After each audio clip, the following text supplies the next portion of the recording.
क्या आपने कभी भी किसी ऐसे पेशेंट के बारे में सुना है जो कहे कि मेरे दिल को किसी ने लोहे की मुट्ठी में जकड़ रखा है?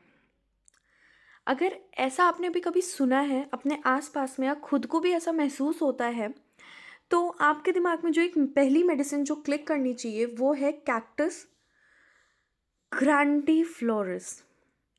इसके जो कॉमन नेम है नाइट ब्लूमिंग सीरीज। इसकी प्रूविंग इटली की एक डॉक्टर जिसका नाम था डॉक्टर रूबिनी। क्या नाम है? डॉक्टर रूबिनी। इन्होंने की है एंड ये कैक्टेसियाई फैमिली से बिलोंग करती है। अब इस मेडिसिन में सबसे ज़्यादा जो इम्पॉर्टेंट सिम्टम है, सिंस मैंने बोला कि हार्ट को लोहे की मुट्ठी में जकड़ रखा है, तो एक चीज़ तो क्लियर है कि कैक्टस हमें जो याद रखनी है वो है हार्ट के लिए स्पेशली। और भी जगह इसका बहुत अच्छा रोल है, जैसे जैसे के फीमेल जेनाइटल ऑर्गन्स में एंड यूट्रस वगैरह में बहुत अच्छा रोल है। और भी जगह है बेसिकली इसका रोल, बट सबसे ज़्यादा इंपॉर्टेंट हार्ट में है। सेम जैसे हमने डिजिटालिस वगैरह का रोल देखा है, बट सबसे पहले हम कैक्टस के बारे में सोचते हैं, ठीक है। कैक्टस जनरली लोगों के दिमाग में आता नहीं है क्योंकि डिजिटालिस और ये सब इतनी ज़्यादा मेडिसिन ऑलरेडी प्रेजेंट है।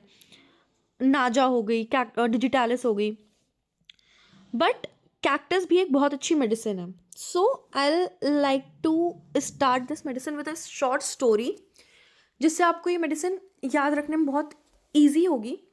सो basically there was a king, एक राजा था जो कहाँ रहता था? हार्ट में, ठीक है।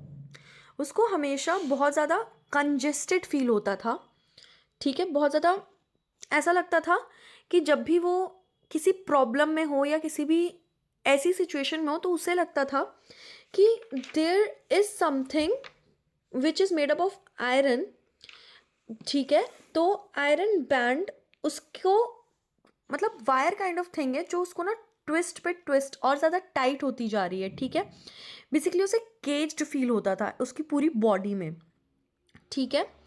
देन जब भी वो इस प्रॉब्लम में अगर लेफ्ट साइड गलती से लेट जाए तो उसकी दिक्कतें बहुत ज़्यादा बढ़ जाती थी। दिन के 11 बजे सुबह या 11 बजे पीएम, एएम या पीएम, दोनों टाइम पे उसकी दिक्कतें बहुत ज़्यादा बढ़ रही हैं, ठीक है। पर अगर उसे नींद आ जाती थी तो उसकी प्रॉब्लम सॉल्व होने लगती थी, ठीक है। उसके हार्ट में उसको ये तो शुरू से लग ही रहा था कि उसको उसका जो दिल है वो आयरन के हैंड में क्लोज है, ठीक है। एंड बहुत ज़्यादा घबराहट की वजह से, क्योंकि जो बैंड है वो उसके टाइट पे टाइट हो रहा है, उसकी पूरी बॉडी में केज फील हो रहा है, तो घबराहट की वजह से हमारा क्या होता है, हमारा पाल्पिटेशन बढ़ जाता है, ट्रैकीकार्डिया बेसिकली, ठीक है।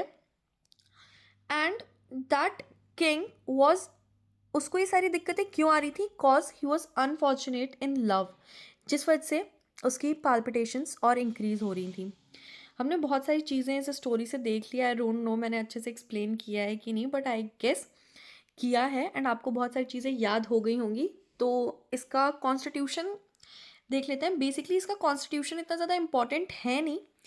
क्यों इंपॉर्टेंट नहीं है इसका कॉन्स्टिट्यूशन? क्योंकि ये एक थेराप्यूटिक मेडिसिन है, ठीक है। थेराप्यूटिक मेडिसिन में हम कॉन्स्टिट्यूशन को इग्नोर कर सकते हैं बेसिकली, बट देख लेते हैं। तो sanguineous congestion in person of plethoric habit often resulting in hemorrhage, sanguineous apoplexy, ठीक है। बेसिकली sanguineous तो ब्लड से रिलेटेड है, ब्लड कहाँ से पंप होता है? हार्ट से, तो हम वहाँ से कोरिलेट कर सकते हैं। प्लेथोरिक पर्सन मतलब बहुत ज़्यादा इसका फेस वगैरह भी रेड होता है, प्लेथोरिक फुल ऑफ ब्लडी ब्लड हो जाता है, मतलब इसके अंदर ब्लड बहुत ज़्यादा एक्सेस में रहता है, जिस वजह से पर्सन थोड़ा रेडिश टाइप दिखने लगता है, ठीक है। तो वहाँ से भी हम इसको आइडिया लगा सकते हैं। नेकोनाइट में भी सेम चीज़ देखने मिलती है, हेमरेजिक कंडीशन देखने मिलती है एंड sanguineous एपोप्लेक्सी। बेसिकली ये ना ही चिली पेशेंट होता है ना ही हॉट पेशेंट होता है, ठीक है। एम्बीथर्मल पेशेंट है एंड इसका मियाजम 16 है, ठीक है। अब ओके आगे देखते हैं। ओके सो इसके मेंटल जनरल्स में अब देखते हैं। फियर ऑफ डेथ देखने मिल रहा है। फियर ऑफ डेथ हमें एकोनाइट, आर्सेनिक, इसमें भी देखने मिलता है। बट इसके साथ साथ हमें क्या देखने मिल रहा है, believes that the disease is incurable. ऐसा हमें सिर्फ और सिर्फ आर्सेनिक में ही देखने मिलता है। और अब हमने एक और मेडिसिन के बारे में पढ़ लिया, कौन सी, कैक्टस के बारे में, ठीक है। वैसे तो कैक्टस की 500 से ज़्यादा स्पीशीज प्रेजेंट हैं, बट यहाँ पे हम स्पेसिफिकली कैक्टस ग्रैंडिफ्लोरस के बारे में बात कर रहे हैं, जो कि नाइट ब्लूमिंग सीरियस है। इसके नाम की वजह से हमें पता चल रहा है, इसका मतलब इसके फ्लावर्स जो हैं वो नाइट में ब्लूम करते हैं, ठीक है। नाउ फिजिकल जनरल्स देख लेते हैं। तो हैमरेज देखने मिलता है कहाँ कहाँ से, नोज से, लंग से, स्टमक से, रेक्टम से, ब्लैडर से, ठीक है। एंड फॉस्फोरस, क्रॉट, इन सब में भी हमें देखने मिलता है। एज आई टोल्ड यू कि उसको ऐसा लगता था कि whole body is caged, each wire being twisted tighter and tighter. और ज़्यादा उसकी पूरी बॉडी में, ये सपोज वो पर्सन है, उसको केज से वो किया गया है और वो और टाइट पे टाइट फील हो रहा है, ठीक है। Constriction of throat, chest, heart, bladder, rectum, uterus, vagina often caused और brought on by slightest contract. Pain उसको हर जगह होता है, डार्टिंग टाइप का, चुभने वाला, ठीक है, springing like chain lightning and ending with a sharp vice like grip only to be again renewed, ठीक है। उसको मतलब ग्रिपीनेस फील होती है उसके मोस्टली चेस्ट वगैरह वाले रीजन में, जिस वजह से उसको पेन फील होता है, ठीक है। जब पर्सन ऐसा बोलेगा ना कि उसको कोई जकड़ा हुआ है, लोहे का हाथ उसको उसके दिल को जकड़ रहा है, पूरी बॉडी में केज्ड फील हो रहा है, ये सब बहुत पिकुलर सिम्टम है, ठीक है। अब हेड देखते हैं। हेड में उसको फील होता है, हेडेक फील हो रहा है, pressing like a heavy weight on vertex, pressure से उसको एम्ब्ल्यूरेशन है, क्लेमेट्रिक, ठीक है। एंड अगर प्रेशर से एम्ब्ल्यूरेशन है तो हमारी मिनी मेडिसिन जाएगी, मतलब this is something different, but यहाँ तक आप याद रखें कि pressing like a heavy weight on vertex, ठीक है। Headache and neuralgia, congestive, periodic, periodicity well marked है, एज आई सेड कि उसको 11 AM एंड 11 PM में दिक्कतें बढ़ती हैं, चाहे वो फीवर हो, चाहे पेन हो, ठीक है। सेम वे हेडेक भी। Right sided, severe throbbing and pulsating type. Female reproductive, video बना रही हूँ अभी। फीमेल रिप्रोडक्टिव सिस्टम में उसे क्या देखने मिलता है कि जो उसका मेंस्ट्रुअल फ्लो है वो सीज हो गया है जब वो लेटती है। ऐसा हमें बोविस्टा में भी देखने मिलता है, एनकॉस्टिकम में भी देखने मिलता है। ये भी बहुत ज़्यादा रिमार्क्ड फीचर है कैक्टस का कि as soon as the lady lies down उसका जो मेंस्ट्रुअल फ्लो है वो सीज हो जाता है, ठीक है। अब next page. Now respiratory system में हमें क्या देखने मिलता है, operation of chest from a great weight as if iron band prevented normal motion.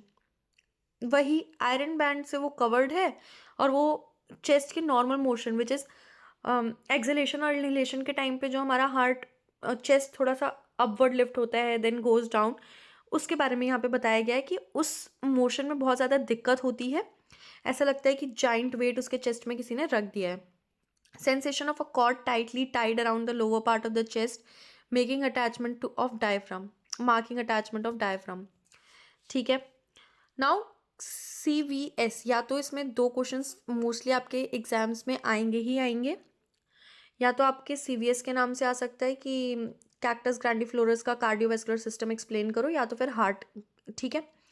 तो हार्ट कैसा फील होता है, ऐसे क्लैस्प्ड और unclasped rapidly by an iron hand, ऐसे bound had no room to beat. अब यार कोई चीज़ बहुत किसी केज में बंद होगी, वो भी आयरन वाले उसमें, तो जो आयरन होता है वो उसमें इलास्टिसिटी कैपेसिटी तो होती नहीं है, तो हमारा हार्ट जब पंप करता है तो ऑब्वियसली वो सिकुड़ता है, फिर बड़ा होता है, राइट।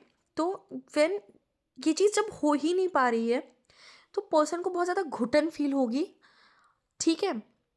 उसको ऐसा लगेगा कि उसके हार्ट को कि कोई रूम है ही नहीं अब बीट करने के लिए उसके पास, मतलब okay. And now palpitation day and night होगी, worse when walking and lying on left side में लेटने से, एट अप्रोच ऑफ मेंसेस, जब मेंसेस आने वाला होता है तब भी।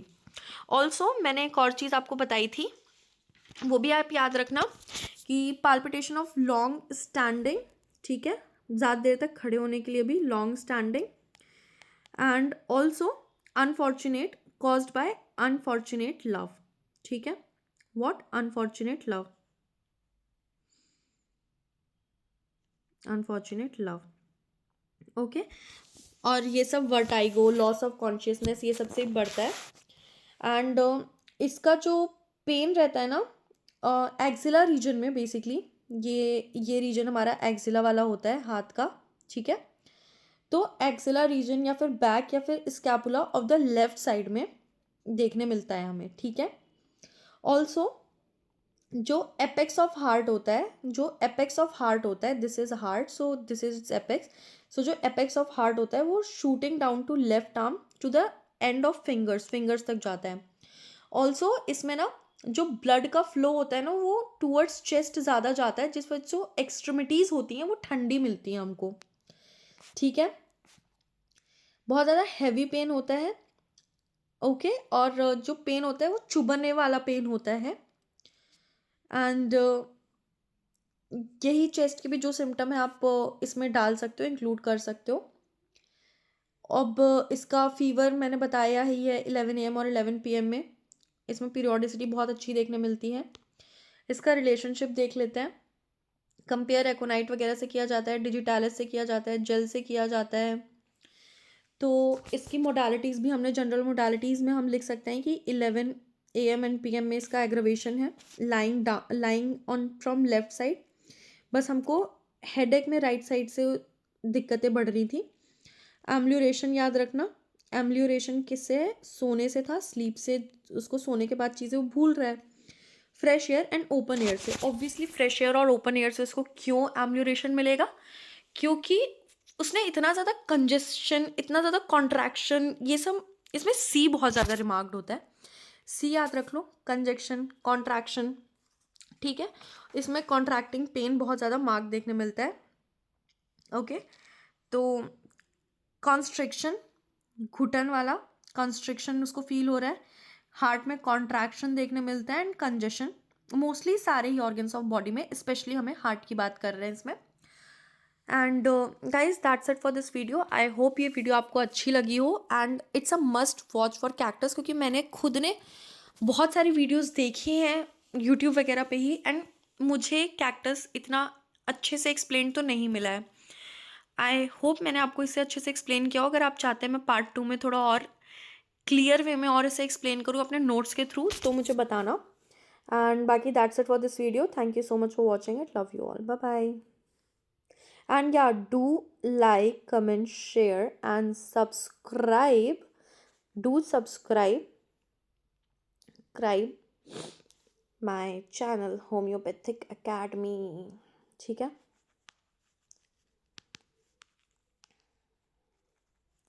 Okay, guys. Love you. Bye bye.